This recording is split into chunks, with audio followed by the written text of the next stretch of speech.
Well, hello there, friends and lovers, and everybody except Amy. I am flying solo tonight. This does not happen.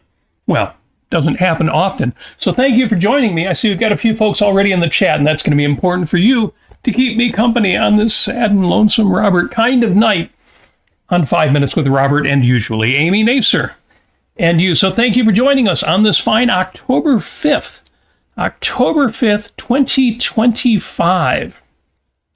And this is a day in history, because we always talk about history, and on this date, let me make sure I've got all of my chat going. Thank you for joining me. I know we've got some Yaron Brook fans in the chat, and he went live tonight at 5 o'clock, despite having just gotten over COVID. I wasn't sure his voice would hold out until 6 o'clock, you know, when we go live, but it did. So he's out there doing his thing. Don't worry, you can catch up on him later, listen to his Q&As later. And my chat is free. You know, his super chat requires a bit of a contribution, which is all well and good, and I send him money every month too. But you are here for free with me, not for free. Your attention is worth everything in the world on this fine October 5th, 1930, the day in which R101 crashed. I'm looking at history, looking at on this date, and I see that the British dirigible, you know, those big blimps, but with hydrogen in them to keep them afloat, crashed in Beauvais, France, killing 48 people. And that's interesting to me because that pretty much squashed, ended airship manufacturing in Great Britain. And yet it went on for years and years and years in Germany until 7 years later when the Hindenburg disaster in New Jersey happened. Fewer people died on the Hindenburg than did in the R101 crash in France. What was it? 48 people died in that crash, whereas the Hindenburg, it was 36, I believe. I have the story, but not the number. I know it was in the mid-30s on the Hindenburg. And that killed airship travel worldwide. That pretty much ended it. Airplanes were up and coming, taking over. You know, the dirigible, and these were not like today's blimps. These were super heavy steel and aluminum and not filled with inert gases, filled with hydrogen. They were the way to get around in the air way back when. I bring it up because it's fascinating to me that every time I look at the cover of Led Zeppelin 1, I think of the Hindenburg, and that was not the worst airship crash. But also airships came and went. And everything does. And it's sad. In the objectivist community, the Ayn Rand fan community, we lost one of our friends, who I only knew online, Thomas Miovis, passed away this week. And it reminds me of mortality, and I'm so frustrated about mortality. Leonard Peikoff would call that a metaphysical grudge. I take it a little bit tongue-in-cheek, but it's the worst thing. And yet it's also just fact of life, nothing to be done, so nothing to be thought about it. It's very sad, though, when we lose somebody, even if, in this case, it was just an online friend. He was a substantial presence on Facebook, a good person to know. Speaking of Facebook, let me make sure my Facebook chat is up, too. And just like airships come and go, I'm having to get used to it. I'm a bit of a musician. In fact, I want to welcome Jen to the chat. Thank you for joining us. I'm in a musical, I talked about that last week, the guitar and music engaged community on Facebook. If you're a musician, and you kind of have to be a musician because it's a limited group, you should join it. They're great. Linda says you are not alone. Linda, you are the sweetest. That's Linda Cordair of Quint Cordair Fine Art. I won't do the whole commercial, you know, propping up the website, telling you to go to cordair.com, CORDAIR.com. No, not going to do that this time, but thank you, Linda, for joining us. Just getting that chat up here. And remembering in my old age how to do that. There we go. I laugh about my old age because I'm talking about mortality, and it is a birthday month for me. I will be 1 year older in 2 weeks, so maybe I am getting on in those years. So again, huge shout out to all the Yaron Brook fans. Thank you for joining us live in the chat. I love seeing all of the activity there because it means that you love me too. And because Amy is not here, I need all the love that I can get. Also on this day, we say happy birthday to Steve Guitar Miller of the Steve Miller Band. Steve Miller is 82 years old today. I love seeing all of the aging rockers who aren't stopping. In fact, The Who finally had their last concert a few days ago. Mr. Hope I Die Before I Get Old, Roger Daltrey, still hitting the high notes in his 80s. That's crazy. So huge happy birthday to Steve Miller. Again, I love aging rock stars because, as Ian Anderson said in Jethro Tull, too old to rock and roll, too young to die. Well, apparently you're never too old to rock and roll. The Who did officially say that was their last concert, but they also said we'll still be doing solo work and other work. So it may be the end of The Who, but it's not the end of Roger Daltrey. It's not the end of Pete Townsend. More power to them. The other birthday on this date, oh, actually there's two. Travis Kelce turns 36 years old, Mr. Taylor Swift. That's cool. I think I mentioned before, I saw the Taylor Swift rock concert movie film, and it was awesome. And the thing is, I'm not a Taylor Swift fan. I couldn't tell you the names of more than a couple of her songs. And you didn't need to be. You didn't need to be a Swiftie in order to enjoy that film. So happy birthday to her fiance, Travis Kelce, one of the great tight ends. No, I'm not being weird. That's actually a football position for those of you who don't know. And I laugh because I don't know anything about sports at all. Somebody mentioned to me recently, you know, the Detroit Tigers beat the Mariners 3-2 extra innings in the ALDS. I had to look up, what is ALDS? Is that like a charity? No, it's American League Division Series. Apparently my home team, we are broadcasting from Motown, is doing well. One more birthday to mention, but before that, I want to go right to the chat. Since I'm all by myself, this is a episode where you are co-starring with me. And hopefully bringing in any questions you've got. Tom Harrison says, where the heck is Amy? I agree, she ghosted me. Well, Halloween decorations in Studio Nasir are already in effect. So there you go. Yeah, Christopher Smith, also another musician, says, where's Amy? Amy is out at a rock concert. Well, she's probably at dinner right now, but she's out seeing Gary Newman in Cars and Psychedelic Furs. Love my way. I shouldn't be doing that, but I'm certainly not going to get any copyright strikes for my poor imitations. Amy is out with a friend of ours, another member of Great Lakes Objectivists, but more than that, just a friend of ours. Seeing a rock show, which is very, very cool. Sometimes she'll go out to these shows with people who are not me, especially if it's a band that is less of a favorite of mine. I have nothing against Gary Newman. Was never really a Psychedelic Furs fan, but in any event, she's out having a good time, which apparently she's capable of doing without me. I don't know how I feel about that, so let's think about that. Yeah, Greg says, dirigibles might make sense for shipping, but not when it absolutely has to be there overnight. Oh, man, that joke crashed like a Led Zeppelin. No, just kidding. And I love the fact that there are still blimps. Of course, you can fill them with inert gases or just, like a balloon, like hot air, and not blow up if there's a problem. So, yes. What does Christopher say? Apparently, Keith Moon, your band is going down. Well, Keith's been gone for a while, so I think he would even agree it's probably about time.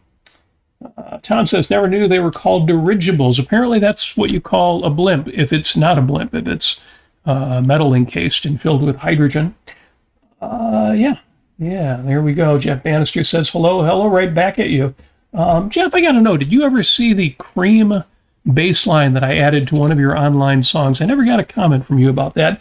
Maybe it was so bad. Oh, no, I didn't add the bass line. You did the bass line. I added guitar. In any event, I need to redo that because I didn't actually learn the guitar solo, and I should have.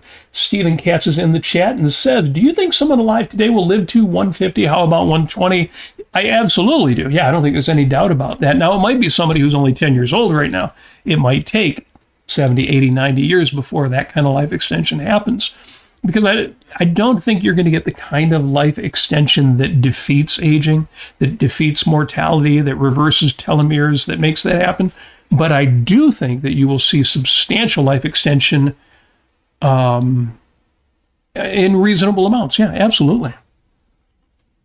Oh, wait, that's if we live long enough, if AI doesn't kill us before then. If anybody's been reading Eliezer Yudkowsky's latest book, please let me know what you think of it, because I haven't read it yet. But he's a smart guy, and yeah, he's convinced if we don't stop building AI, it's going to be the end of humanity.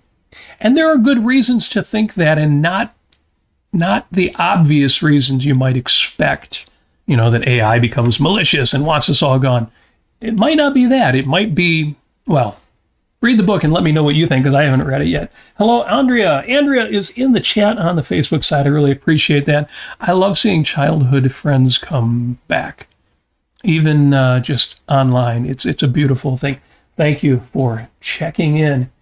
Equal to Reality says, maybe me. I'm only 32. Yeah, you've got a good chance. You will be, you're almost 30 years younger than me. And consider how fast, AI, for example, is improving, and assuming that it either doesn't go out of control or somebody uses it to go out of control, it's going to have answers we can't imagine right now. I mean, did you think AI would be doing what it's doing now by 2025? Maybe by 2035? Certainly by 2050, we'd have AI that could, for example, produce a movie with actors, and yet there's no actors, no voices, no real people. It's all just generated. But it's already happening in 2025. It's writing rock songs. And I'm not going to make the point that it's that great now. You can still tell, although it's a little bit outside the uncanny valley. But the point is, it's only 2025. What's it going to look like in 5 years? What's it going to do in 5 years? So Equal to Reality, I think the odds are in your favor, again, barring disasters of some kind. Yes. And Brittany is in the chat on the Facebook side as well. Hey there yourself. Thank you for joining me.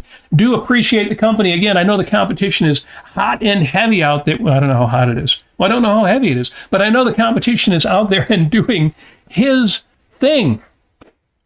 Now, we usually will do a segment called Robert and Amy Take on the News, and we will talk about the news of the day in the uniquely Robert and Amy way. But Yaron Brook is already doing that right now. He's out there talking about the news, and I looked over the news, and other than the Tigers beating the Mariners this week, I didn't really see anything to speak of. There may be peace in the Middle East, but every time there is peace in the Middle East, it is at a cost that leads to there not being peace in the Middle East. Is the current plan by our president, I'm in the United States, so you know which president I'm talking about, is that better than what we've seen in the past? Again, I got nothing to say about it, even though it does matter. It is important to listen to Yaron talk about it after we get done here. I think he agrees with me that there will be good things that come of it if it actually happens. But overall, it's not a good thing, and it's not going to lead to long-term peace. But we'll see. And given everything in the Middle East, what would be better? What would you recommend? What do you think could? It's just like there's no solution.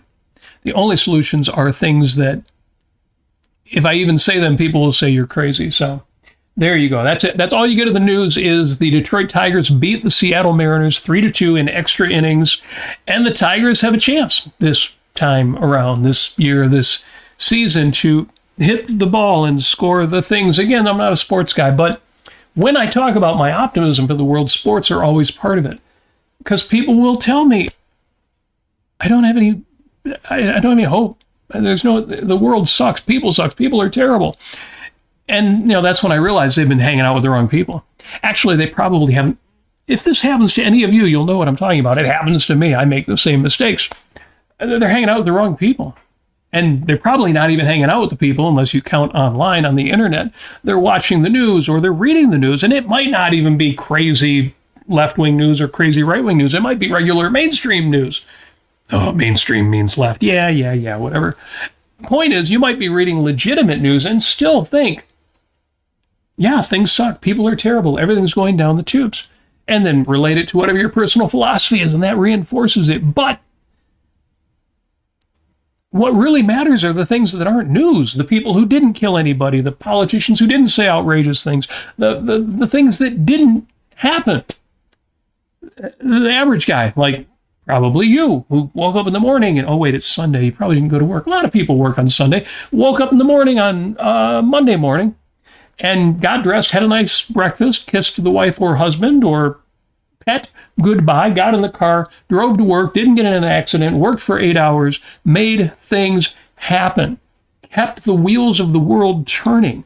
All of the stuff that's around us. I'm in Studio Nasir and surrounded not just by technology, but decor and just wonderful things, furniture. I don't take any of this stuff for granted. And it's not that I'm grateful because I'm a charity case. I'm grateful because I earned it all. But so what if I earned it all? If there was nobody, if there wasn't you out there to trade with and have all of these wonderful things, these lights and computers and cameras and microphones and that mixer down there that I had to replace this week. Folks, let me know if the audio is good. Too bassy, too treble, too loud, distorted, in one channel and not the other, which incidentally is what killed us last week. Some of you wouldn't notice if you were on a machine without a lot of stereo separation, a real left and right speaker. But yeah, last week the mixer failed. And it was weird because it cut in and out, the left channel. So when I listened afterward to my own podcast and had AirPods in, earphones, yeah, the left channel kept cutting it out, just like it said on the screen it was doing, even though you all told me the audio was fine. Well, you can't really hear that if you're sitting on a computer or a small system. Bottom line, new mixer for audio. Let me know if the audio is okay, please. Some of you have asked about behind the scenes, so you know the main microphone for this podcast is a Bluebird. This is the original musicians will know this, nobody else will. The original Bluebird, not the 2.0. $300 microphone. It's a pretty good microphone. It was a gift from Ron Toole, the lead singer of the band I was in at the time. We have a second microphone, an MXL, a second condenser mic over here that is Amy's microphone. That was the one giving you most of the audio last week because, this channel kept cutting in and out. In any event, Equal to Reality says, it sounds all good. Thank you. Thank you for that. And if anybody's listening in stereo, well, no, I can see now in the new mixer that both channels are firing. That's good. Incidentally, for those who are curious, yeah, it was a Behringer mixer, but, I had the thing for 10, 12 years and it never gave me any trouble. So I'm not going to say Behringer is crap, bad equipment. I'm just going to say it had a good life and now it's gone. So back to the chat real quick. Interesting, or a piano doesn't fall on our head. Christopher Smith, that's funny, but you are making the point exactly that I would want to make to those who say, no, I think we could live forever. I don't think that you're going to be able to imprint the contents of your brain onto some other substrate, at least not in any of our lifetimes, even if that's 1,000 years.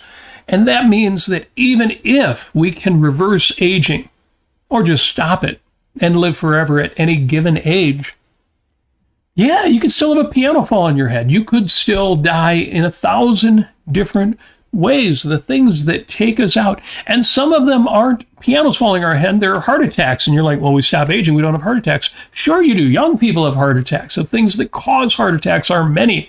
No, there are lots of ways to perish besides aging. So yeah, I'm all for reversing aging. Hopefully they will do that so soon it will even affect my life. I mean, you can see that I am young and vital, but, birthday coming up and, man. So, yes, absolutely agree with you about the piano thing. I'm seeing Greg Lewis says, same Equal to Reality that asked an off-topic question yesterday, and I'm vaguely remembering that happened, but I can't remember what it was. Hopefully it will be repeated, at least if it was worth discussing. So an animation of you and Amy boxing, taking on the news. We do, it's funny because we do kind of we fight the news.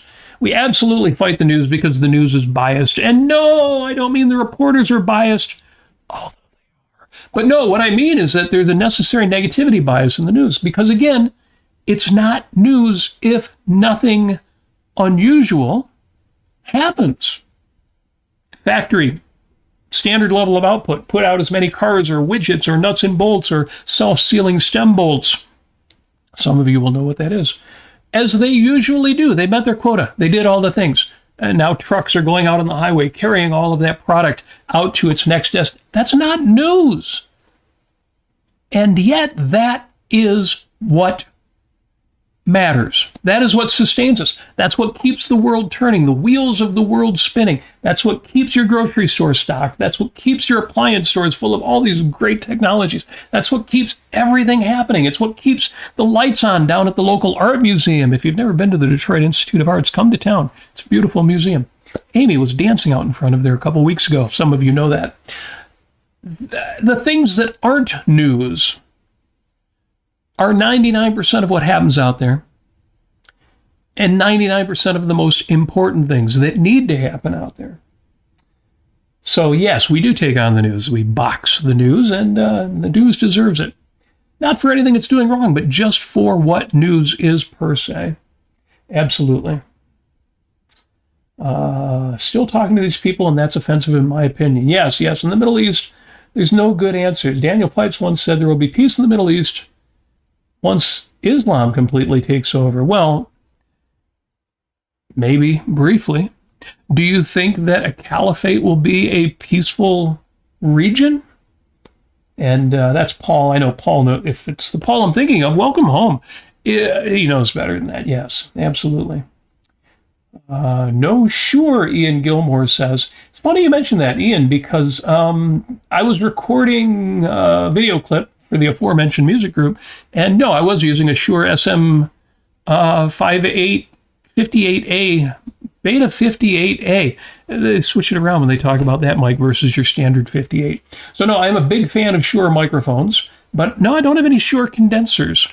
My condensers are Blue and MXL and a couple others downstairs, and then a couple of cheap ones too that actually sound really good. But my best dynamic microphones are absolutely the Shure Beta 58A, and I have a couple of 48s that sound pretty good. Strangely enough, I don't have a 58 in the arsenal right now. I like the Beta 58A. It's brighter. Oh, and I have an OM2 and Audix mic that's very, very bright. Enough of that. Stephen asks, what do you think of Louis C.K.? Very funny, very clever. Haven't listened to him in years. Got in trouble for some of his behavior. Did a mea culpa and said, yeah, rockstar syndrome. I was an a-hole, and I guess I don't really know much about him or have much to say about him, but he was very funny and very good in his routine that, I forget the title of it, but it was something like, everything is amazing and nobody's happy. Maybe that's what's making you think of Louis C.K. in this context. And I absolutely agree with that analysis. Everything is amazing.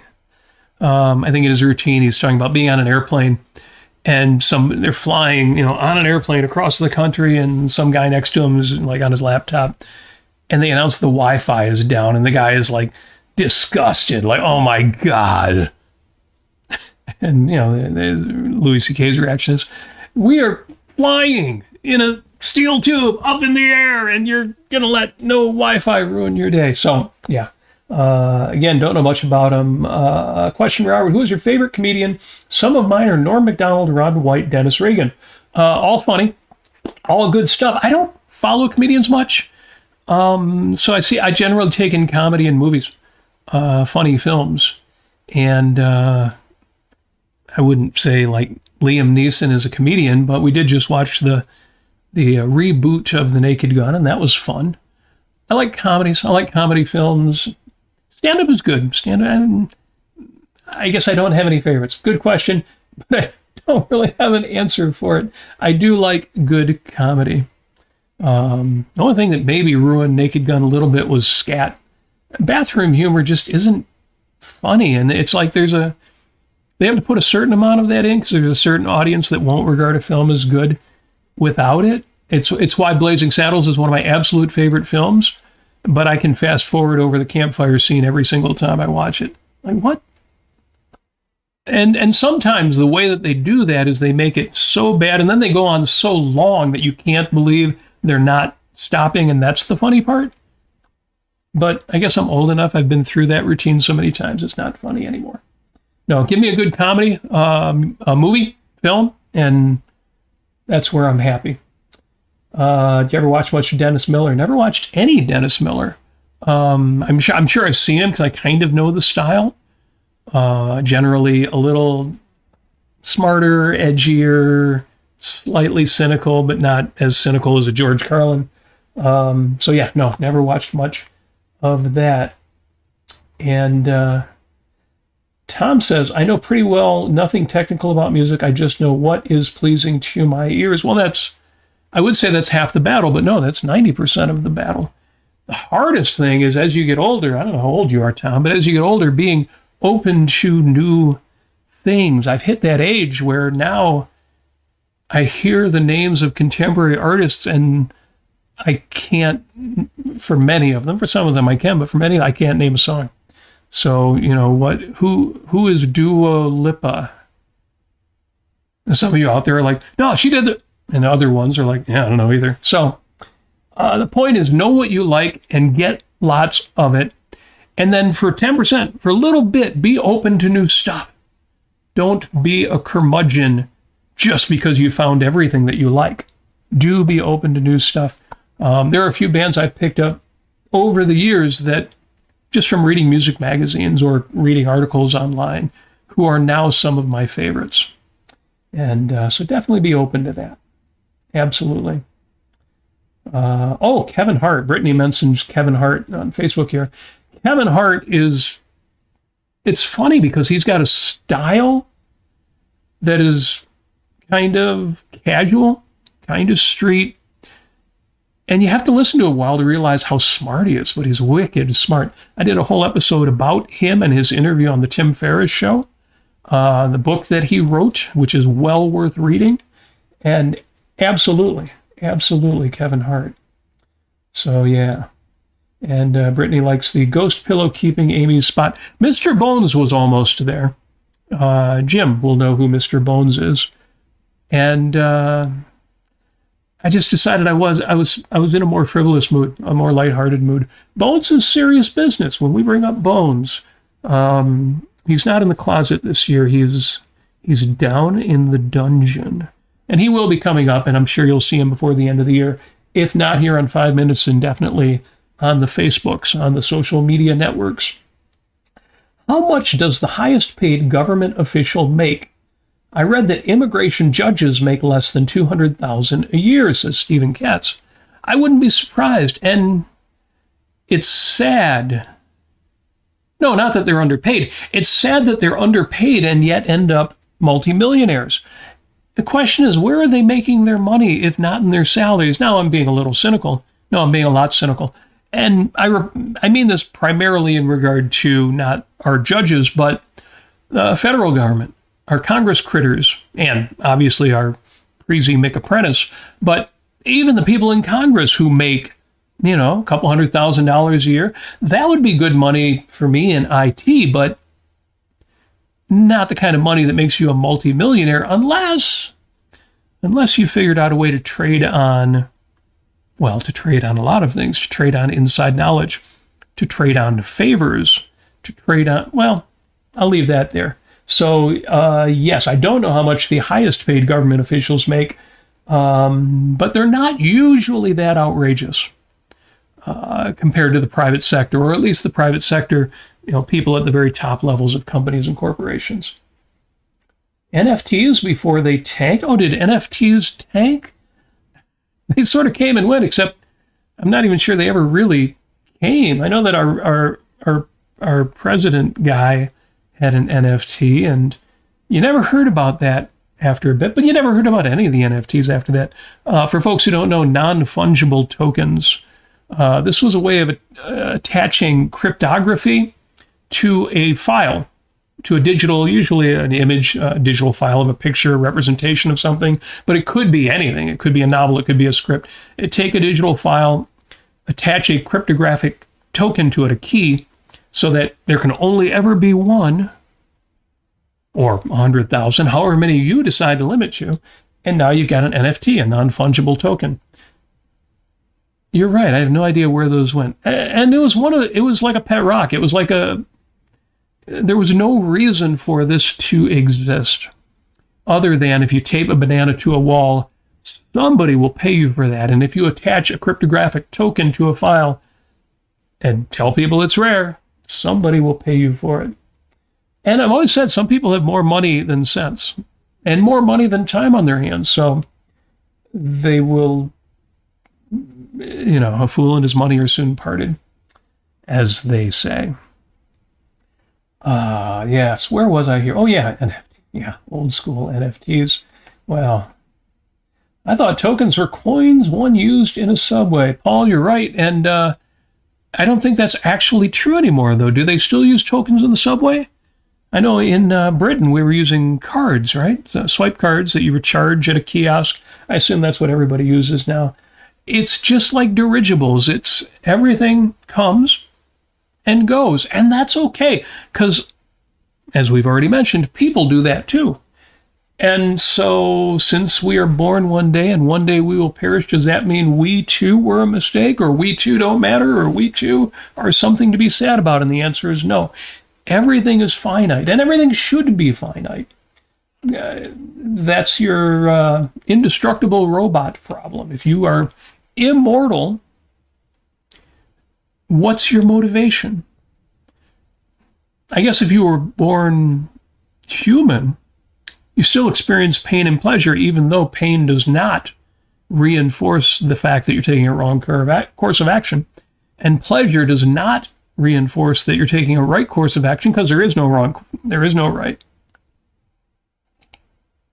What makes something wrong? What makes something right? That it fosters human life. And so there you go with that. And yeah, Jim says, no, they use cards. Yeah, well, then I don't know, Paul, what tokens are anymore. They don't use them at pinball at. Well, I take that back. I was at a place with pinball machines where they did still use quarters last year, early this year. So yes, tokens I'm sure are still out there, but we went to one of these big recreational, Jim and Bud, I forget the name of the place, Doug and Ernest, whatever it was, everything's on swipe cards. You feed a little credit card in there and it debits you however many points. So yeah, we'll see. I'm ruining the cashless society. I love to carry cash. I love to carry coins. I love those situations where those make sense, where they work. But I did read the news this week that our federal government, and they're considering coming out with a coin with the current president's face on it.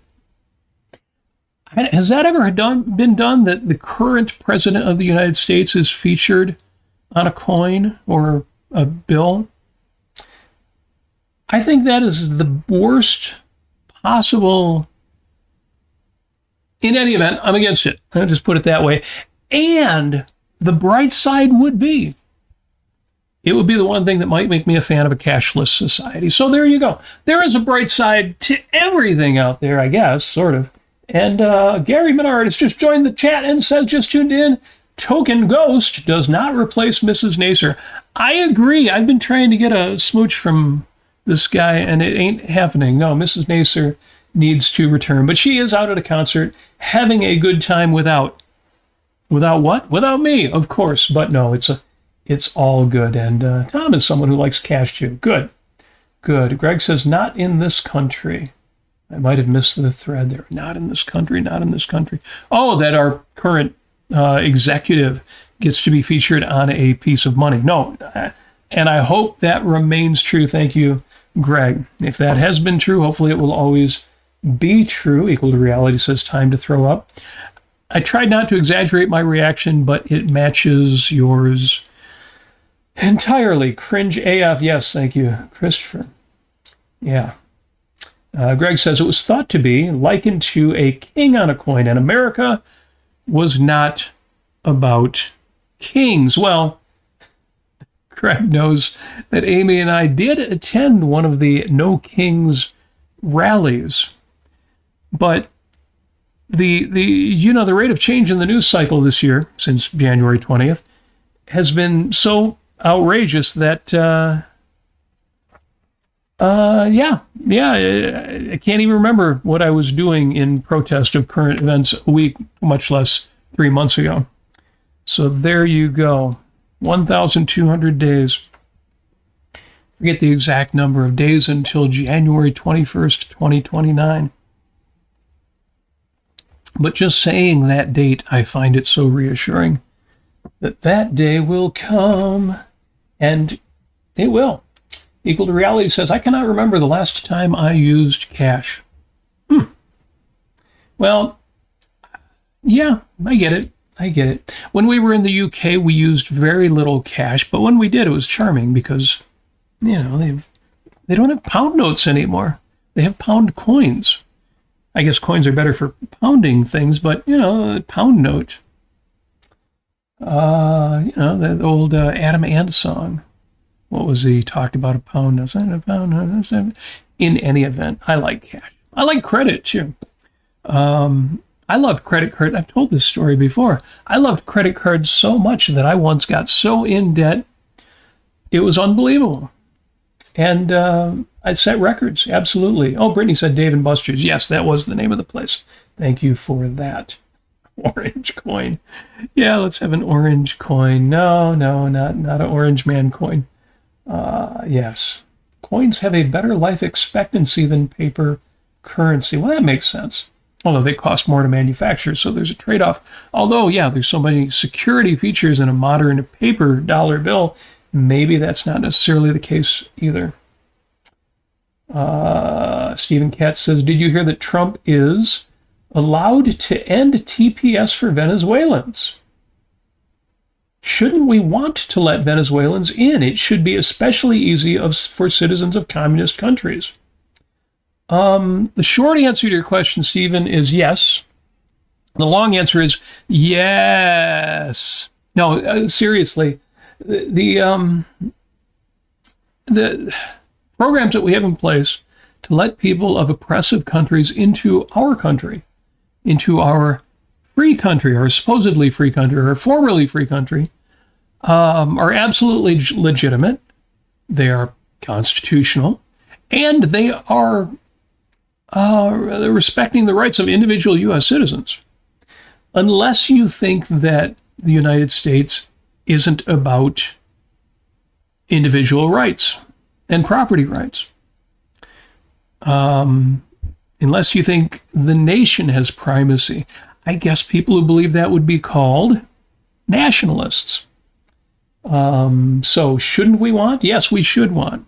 We should want to let everybody who is peaceful, who wants to come to the United States and wants to be responsible for themselves, to come. I don't know how people can argue against that. Read the Emma Lazarus poem at the base of the Statue of Liberty, if you have forgotten that truth. Tom says, question, Robert, who is the most famous person you've ever met, and was it good or disappointing? I'm glad you mentioned this, Tom, because we talked about it on the show before, but we should talk about it again. There's an old saying that says, never meet your heroes. And I could not disagree with that more. No, I've met a few of my heroes. I've met John Anderson, for example, the lead singer of my favorite band, the band Yes. Well, he used to be. He's solo now, but yeah, I've met him a couple times. No disappointment whatsoever. Absolutely glad to have met him and impressed as much by him in person as by his artistic output. It's interesting because I can't even remember all of the famous people that I've met. So when you ask that question, I should have a list ready. I should keep a file on my computer of that. Oh, who else have I met who is famous? Now, I'm gonna think of it as we go along here. But the point is, every time I meet somebody, usually musicians, because I go to a lot of shows and do so in such a way that sometimes get a chance to meet musicians, never disappointing. We took Amy to see a really indie band that you may have never heard of, No Means No. They eventually stopped touring as No Means No, and the drummer put together, who was one of the two brothers who formed the original band, put together a band, came to town. Amy goes to the show, too shy to meet him. I took her back to the stage door. I said, no, you've got to meet this guy. Let's do this. Zero disappointment. He was exactly the guy you would want him to be.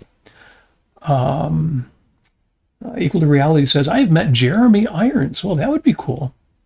That would be very cool. Steven says, should be getting a Wikipedia article soon. Then you'll be famous, right? Yes, well, Google thinks I'm famous. It's getting to the point now where if I try to look up my own stuff online, Google ends up giving me these little, oh yeah, Robert Nasir believes that happiness is important because, oh, okay, oh, here we go, here's one. AI overview. I was looking up my article on Substack, which is also a video, choosing happiness, a prerequisite to achieving it. I looked this up, and just right at the top, Google says, Robert Nasir believes happiness is achieved by choosing the good and taking action based on one's goals and values, rather than seeking comfort in inaction or distractions. He suggests writing down goals, understanding potential outcomes, embracing supportive relationships, and looking in the mirror to acknowledge one's own worth to live a more joyous and fulfilling life. Point is, yeah, at some point, all of us will be featured in some AI written something out there.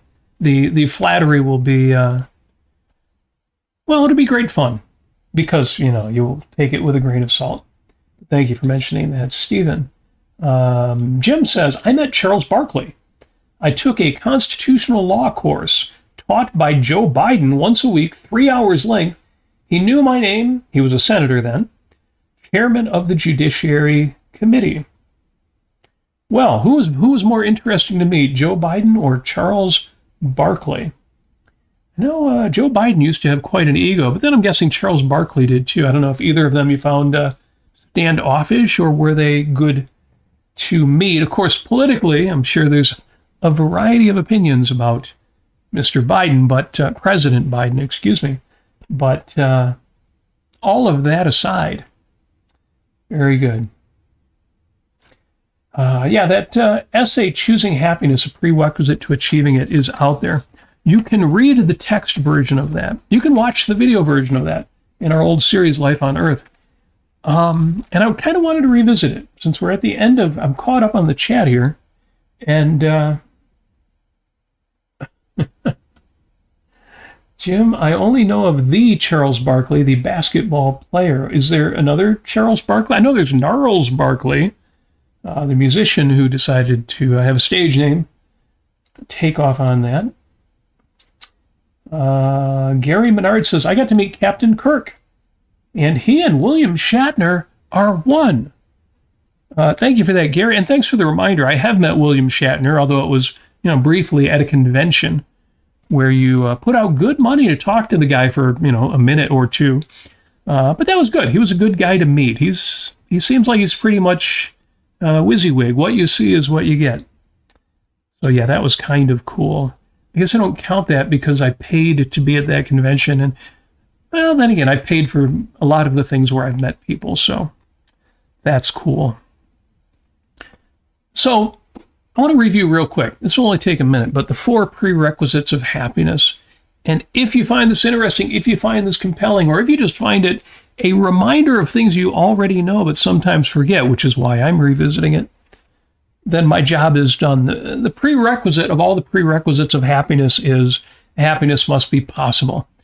And I always say this to avoid toxic positivity. It's not really a phrase you hear like you did a few years back, but just this idea of telling people, your life should be great, you should be happy. And, somebody is going through grief, or they're going through real self-esteem issues, or they're going through psychological challenges, and you come along with this big mallet and say, here, you can be happy. Listen to me. If you're not happy, you're doing something wrong. You don't want that. So first of all, happiness needs to be possible. That's the prerequisite of all the prerequisites. And this one especially goes out to the philosophically minded out there. You know who you are. The number one prerequisite for happiness. Happiness is that state of consciousness which proceeds from the achievement of your values. No, that's certainly necessary to happiness, but this is something else. Prerequisite number one, you have got to choose happiness. Because if you don't choose to be happy, it's not going to happen. Now, you might think, well, of course I choose to be happy. Who wouldn't choose to be happy? There's this old bit of wisdom. Abraham Lincoln gets it. Everybody has been attributed to everybody. It may be that none of them actually said it and somebody else made it up, but here's it. Here's what it is. See if this makes sense to you. Most people are just about as happy as they've made up their minds to be. Or you may have heard, if you ain't happy now, you ain't going to be happy then. And there is truth behind this. There's a kernel of truth behind all the hippy-dippy wisdom, like it's not having what you want, it's wanting what you've got.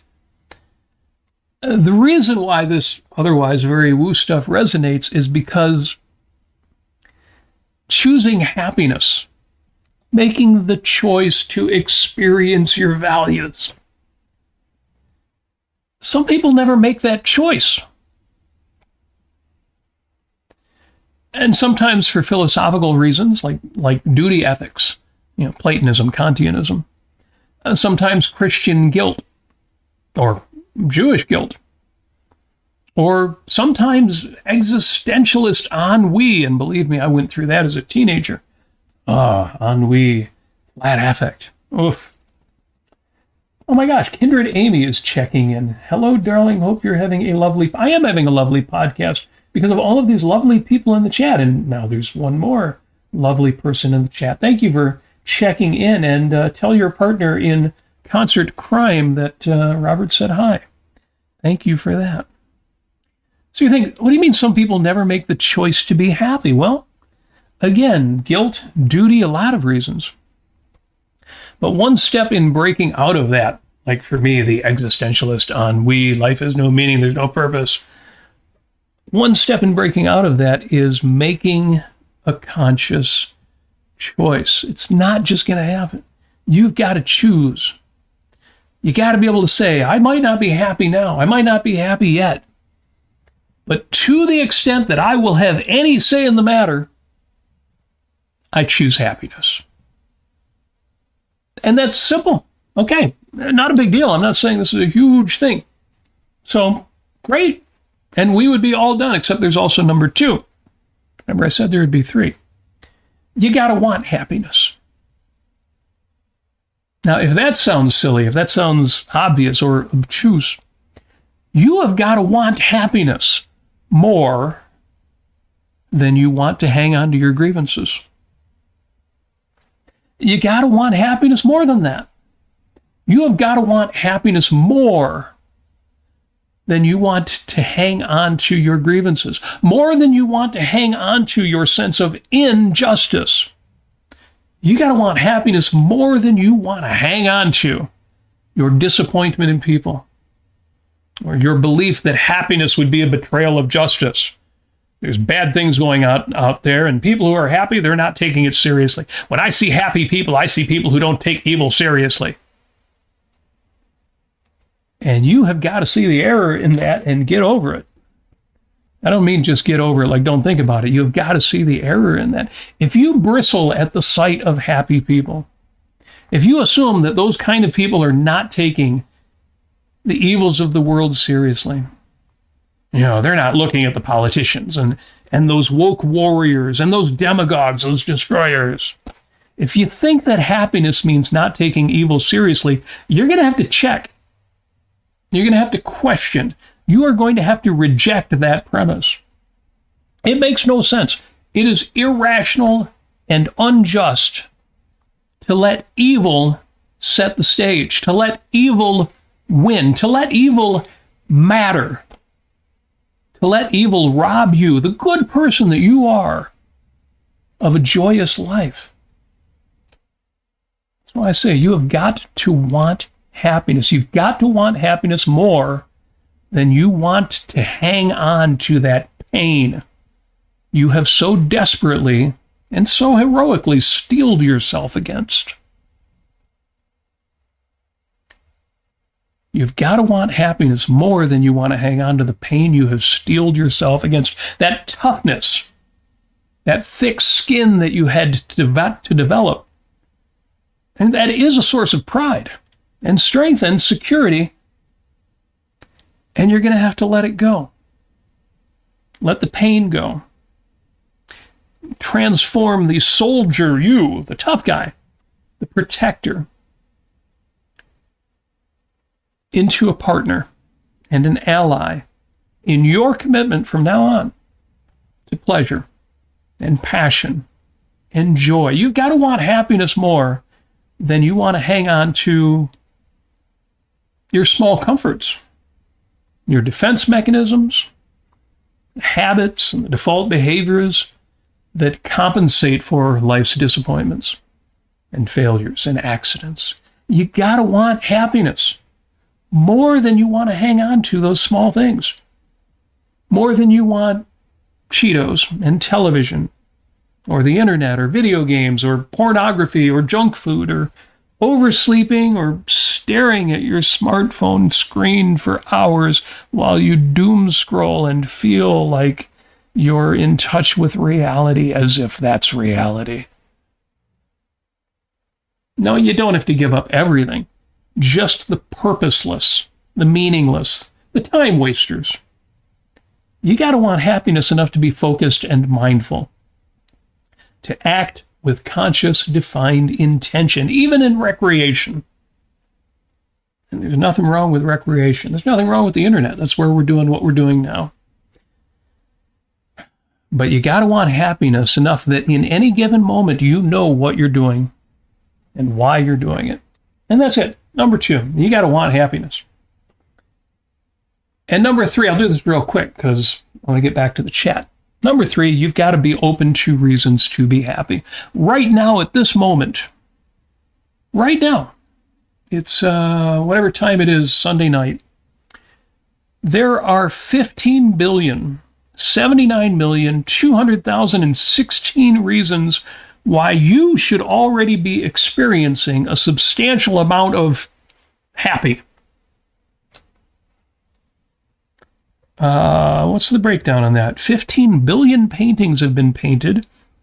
79 million songs have been recorded. There are 200,000 things to eat if you just count even edible plant species. And of course, there are 16 dances, as documented by the B-52s.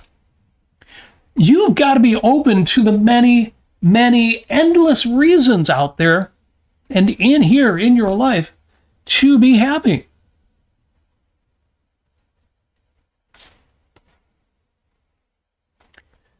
Now, are you really surrounded by things which positively contribute to a sense of well-being? Yes and no. I'm sure there's a mix. There is for most of us.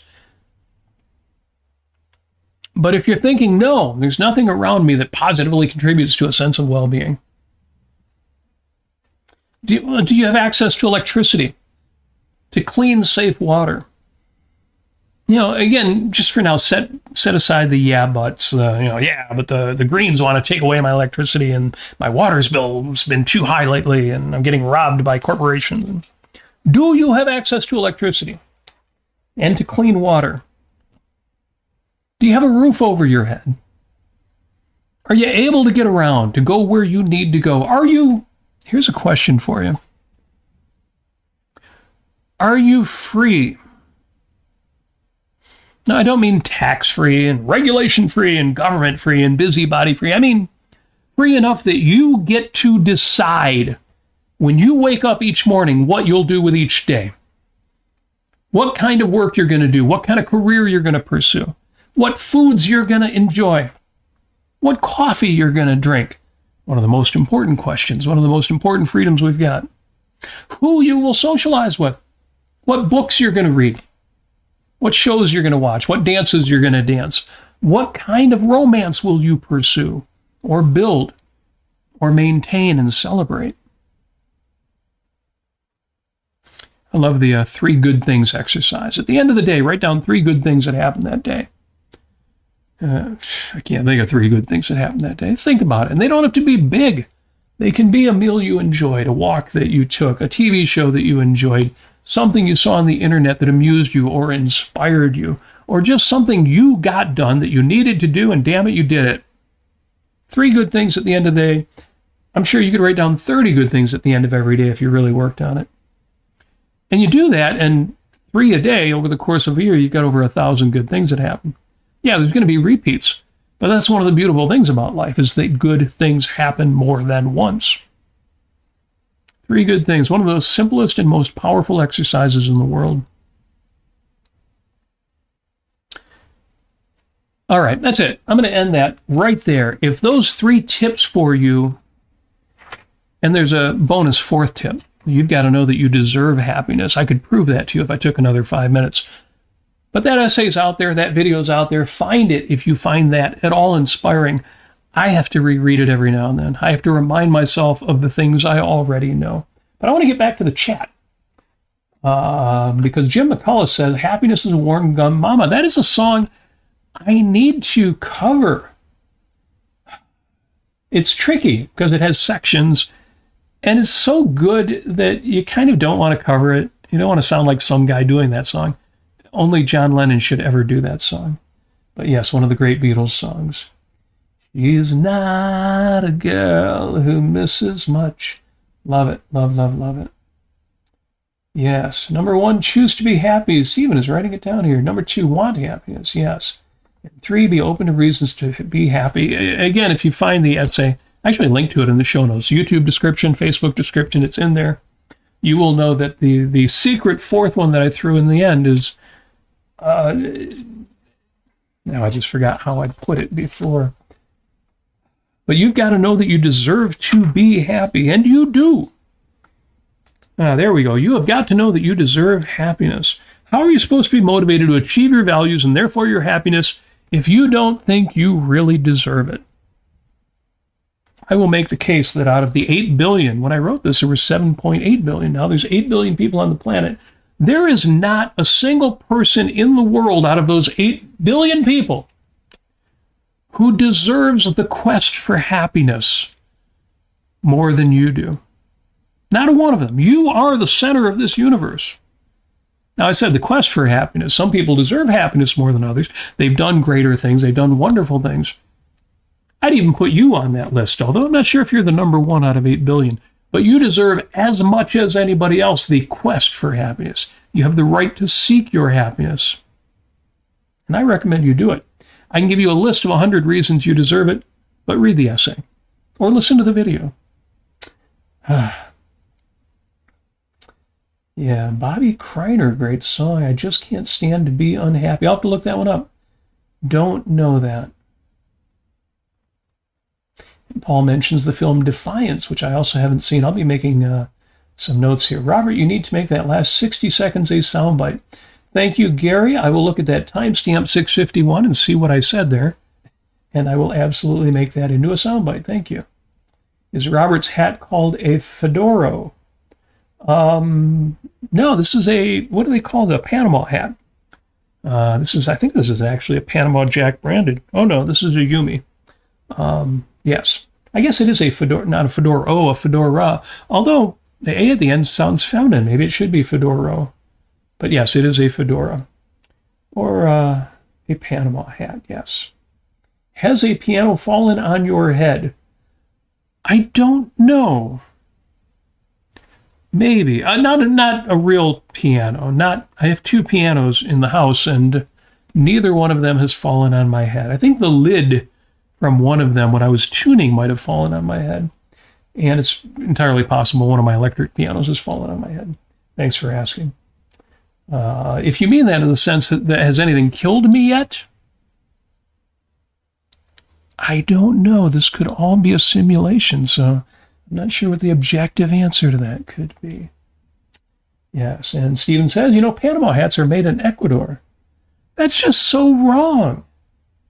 I guess you never know. Why don't we call them Ecuador hats? Yes.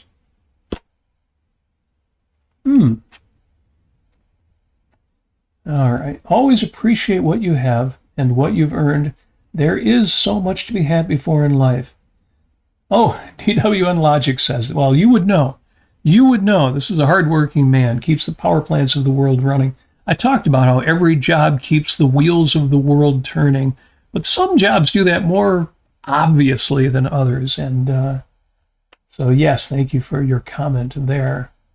Do appreciate that. It was in reference to saying, be happy, at least a piano. Don't know. I should say, even though I have two pianos in the house, I'm not a great piano player, but I love it. And that's a shout out to all of the musicians out there. A few of you I know are really expert musicians, far beyond my abilities, but the important thing is that you love it. Figure out what you love and do it. And if you can't make a living at it, figure out what you love that you can make a living at and do that. But those other things, do those too. You deserve that. You absolutely deserve that. So I think that's all I've got today, all I've got tonight. I love your questions, love your comments, and other than my 10, 15 minutes of talking about happiness there, y'all have made the show. I especially appreciate, again, that we clashed with another one of those famous podcasters out there who does live shows, and you are here, which means, as I've said before, you really are the best audience in podcasting, Brittany says. That's what matters, your love of it. Thank you for that, Brittany. I know you're out there saving lives and making things happen, and I don't know that I'm saving any lives, but I love what I do.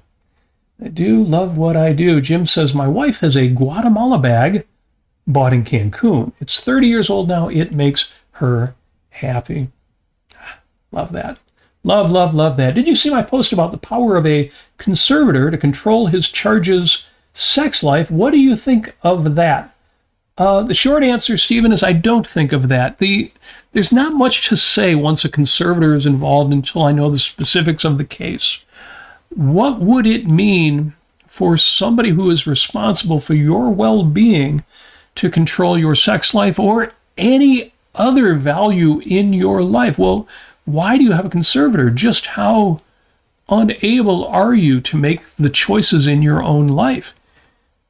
I can imagine a case in which, if you've reached that point, there are people with deep dementia who obviously aren't in a position to control their own sex life, and if they're chasing after the nurses in the nursing home, somebody absolutely has a right to control that. If it's somebody who's still got 90% of their mental capabilities and simply needs a conservator because their judgment in, say, financial matters isn't reliable, and they may well have even chosen to be under a conservatorship, then, yeah, they probably shouldn't be controlling their sex life. I guess I'd have to read the story, get more details on that one. Short answer is, I always say I have an answer to every question, but the short answer is, I don't know. It depends. It depends.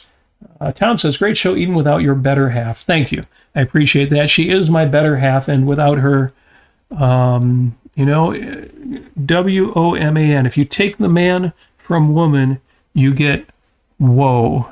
So, absolutely, and thank you for that. And that's it. I'm going to wrap it up there. All that is left, as there always is for me to wish you all of the success and all of the happiness that you so richly deserve. I know you do. You wouldn't be here if you didn't. I don't get very many ne'er-do-wells. In fact, I haven't gotten any trolls in a while. That worries me a little bit. I always say if you don't get any enemies, you have no reach. So I got to work on that. If you could, please like the show on YouTube. You can like it on Facebook, too, although the YouTube numbers are the ones we're trying to get up. I've got to get up my likes, get up my subscriptions, if you're not already subscribed, and my number of watch hours, which is only going to happen if you share the show. Well, and if I do a better job publicizing it, too. But please share the show if you could, anywhere you will. Saw some shares earlier, and I really appreciate those of you who do that. That says a lot to me, that you're willing to put your reputation on the line and say, hey, you might like this guy. Very much appreciated. And that is why, even though it sounds kind of weird because the missus is not here, and it's always easier to talk about love when she's around. But I do. I wish you love.